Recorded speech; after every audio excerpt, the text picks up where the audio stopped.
So what's the difficulty of that check, you ask? Conveniently, whatever you just rolled +1. Today, we're going to talk about setting DCs in Pathfinder 2nd Edition on this episode of The Local Disaster Tour Guide.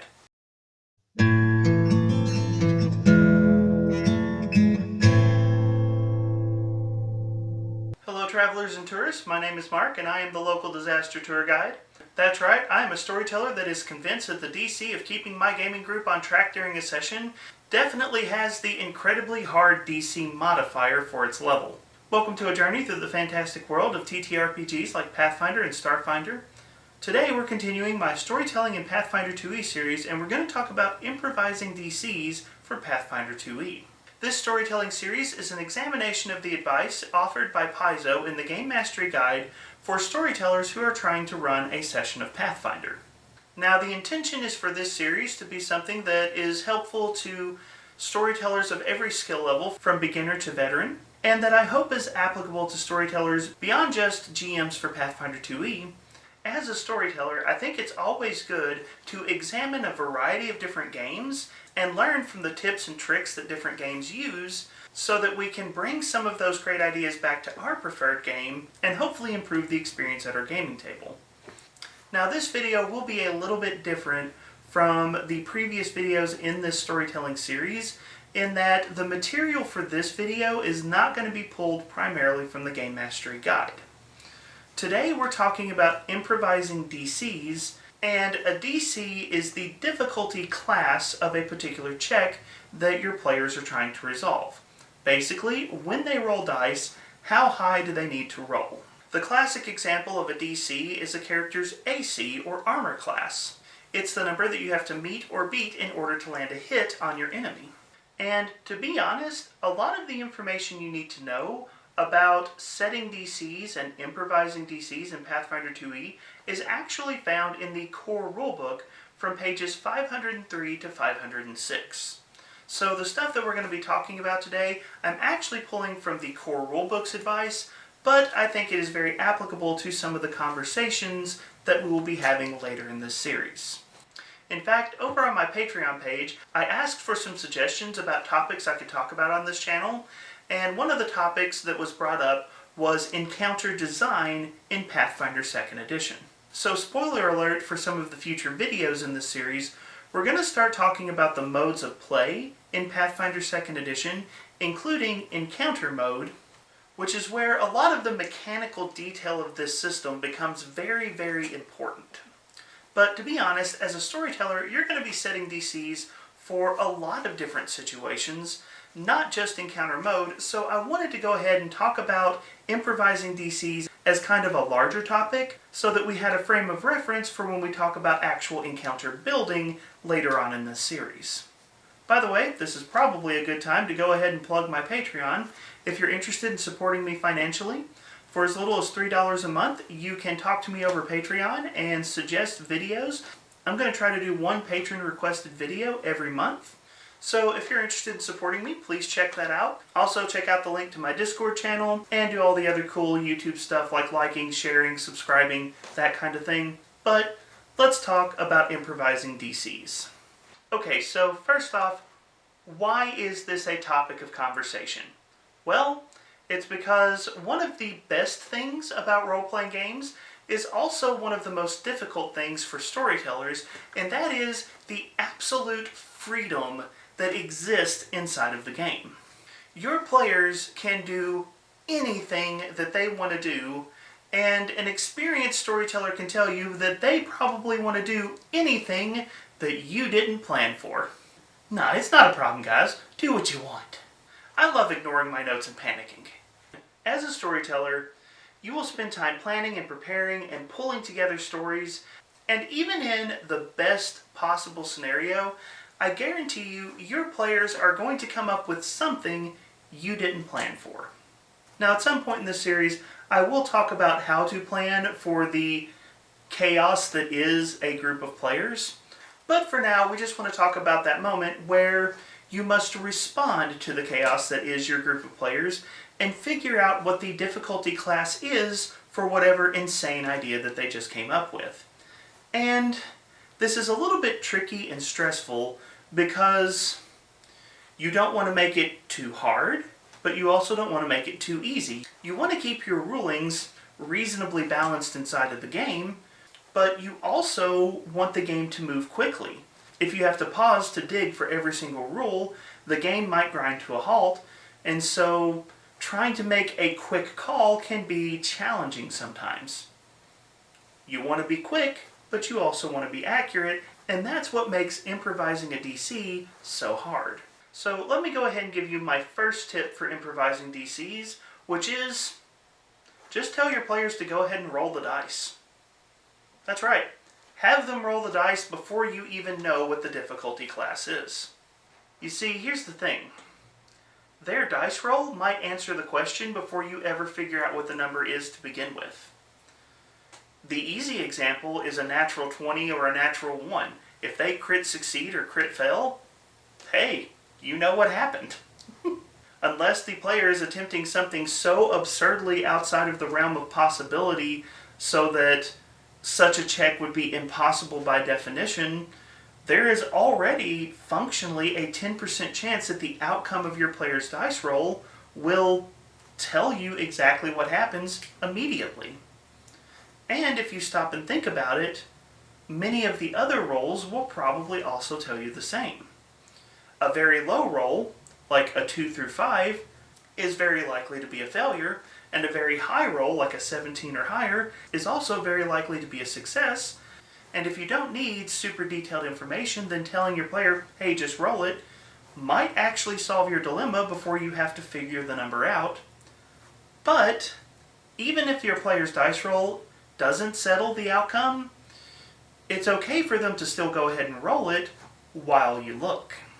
You're still making efficient use of time. They're rolling, they're getting their modifiers, they're figuring out their total, while you're spending time trying to figure out what the appropriate DC should be. You don't have to wait until you have figured out the DC before asking your player to roll, so the very first thing that you can do is just say, go ahead and roll it. But let's go ahead and assume that you've got to find that number. You've got to figure out what that DC should be. Well, there are a few tools at your disposal that can make improvising a DC fairly easy. And here's one of the great things about setting an improvised DC. You just got to get close. The ultimate impact on your game if the DC is off by 1 or 2 points is actually relatively minor. And so as long as you're in the right ballpark, setting an improvised DC is not as stressful as it has to be. And Paizo has gone out of their way to give you some fantastic tools for setting an improvised DC. And the great thing is, those tools can be found on the Game Master screen and on the Advanced Game Master screen. There are a series of tables that can be found on the Game Master screen and on the Advanced Game Master screen for simple DCs, DCs by level, DC adjustments, and other information you might need to know as a storyteller when it comes to setting a DC. Now, I don't have time to do an in-depth comparison of the differences between the regular Game Master screen and the Advanced Game Master screen, so I'll throw a link up here if you want to go check out my video where I talk about the differences between the two. But for the most part, the information you need in order to improvise a DC is going to come, as I said earlier, from pages 503 to 506 of the core rulebook. Familiarizing yourself with a few of the tables from that section will go a long way to helping you very quickly figure out what an improvised DC should be in any given situation. In particular, the 3 tables I mentioned earlier are the core of what you need to know. Simple DCs, DCs by level, and DC adjustments. If you know those 3 tables, you can honestly fake about 85% of the DCs you would need in a typical Pathfinder game, and I know because I've done that. Seriously, those 3 tables, I could bluff my way through the majority of Pathfinder sessions, and my players would probably not know the difference. For the record, I do more planning than this, but I am going to say these tables cover a lot of ground. So let's talk about simple DCs and DCs by level. Pathfinder 2e divides DCs into two rough categories. Simple DCs, which are difficulty classes that are relatively static. They are DCs that are going to be set and they're going to stay the same regardless of who attempts to do them or when they attempt to do them. By contrast, DCs by level represents DCs that are going to scale based on some challenging element inside of the game. It's also worth noting that if you need an Improvise DC for a saving throw on a spell, the DCs by level table includes a spell DC by level section that you can use. The simple DCs are fairly easy to remember. 10, 15, 20, 30, 40. 10 for untrained DCs, 15 for trained DCs, 20 for expert DCs, 30 for master DCs, 40 for legendary DCs. If a given action is something that a trained person should reasonably be capable of accomplishing, then 15 is probably an appropriate DC. By the same token, a given challenge that you would expect to be appropriate for a master is probably going to have a DC of around 30. It's important to note that simple DCs assume that the DC is relatively static. Meanwhile, DCs by level are going to vary based on some element inside of the game, and personally, I think the easiest way to describe this is to ask the question, is there some sort of opposition to the role? If you're in a situation where someone or something is actively or passively opposing the characters, then the DC by level table is probably more appropriate than the simple DC table. Here's a quick example. Sailing a canoe down a river is probably a simple DC. The challenge of sailing down that river doesn't really vary based on who is piloting that canoe. A level 1 character and a level 20 character are probably aiming for the same DC. But imagine a situation where your characters are trying to canoe down a river that has been affected by fey magic, and numerous tricky pixies have left a multitude of surprises to mess with the river. That's a situation where a DC by level is probably more appropriate, and where you would probably want to set the DC to a challenge based on the level of the PCs rather than just the level of the river itself. Climbing a wall is probably a simple DC. Climbing a wall that has been given a few surprises by a canny trapsmith, that's probably DCs by level. This is really and truly how I come up with a lot of the DCs in play. If my players want to attempt something, I'll often start by asking the question, is this a simple DC or a DC by level? Or is this an instance where someone or something would be resisting the players in some fashion? Again, that resistance might be active, like a guard watching a gate, or it might be passive in terms of magic or traps or other things that the character left behind. But generally speaking, if there is an element of opposition to the role, I will go with DC by level and set the DC based on the level of the opposition. But once I've decided if it's a simple DC or a DC by level, the next thing that I need to do is I need to ask whether or not the DC would be adjusted in some fashion or another. And that's where the very handy DC adjustments table comes in. There are 6 possible DC adjustments. Incredibly easy, very easy, easy, hard, very hard, or incredibly hard. Now there is technically a 7th adjustment called standard, but it doesn't actually change the number. Standard's kind of the middle baseline assumption. These other DCs will adjust the DC up or down depending on the situation. So easy, very easy, and incredibly easy will lower the DC of the check by 2, 5, or 10 respectively. Meanwhile, hard, very hard, and incredibly hard will raise the DC of the check by 2, 5, or 10 respectively. And really this boils down to asking if there is some circumstantial element that would adjust the overall difficulty of whatever your players might be attempting. Earlier we talked about canoeing down a river. On a normal day in normal weather, canoeing down the river is probably a standard simple DC.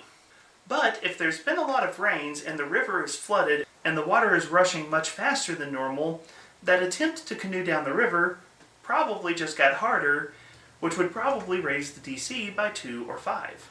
Or if you're a group of dwarves trying to take a bunch of barrels down a river in a complete butchering of one of my favorite scenes, not bitter, I swear, you might be using an incredibly hard DC instead. So basically, as a storyteller, step 1 is it a simple DC or a DC by level? And then step 2 is there something that would make the check easier or harder? And if so, do I need to lower or raise the DC respectively? Now, one quick note on this.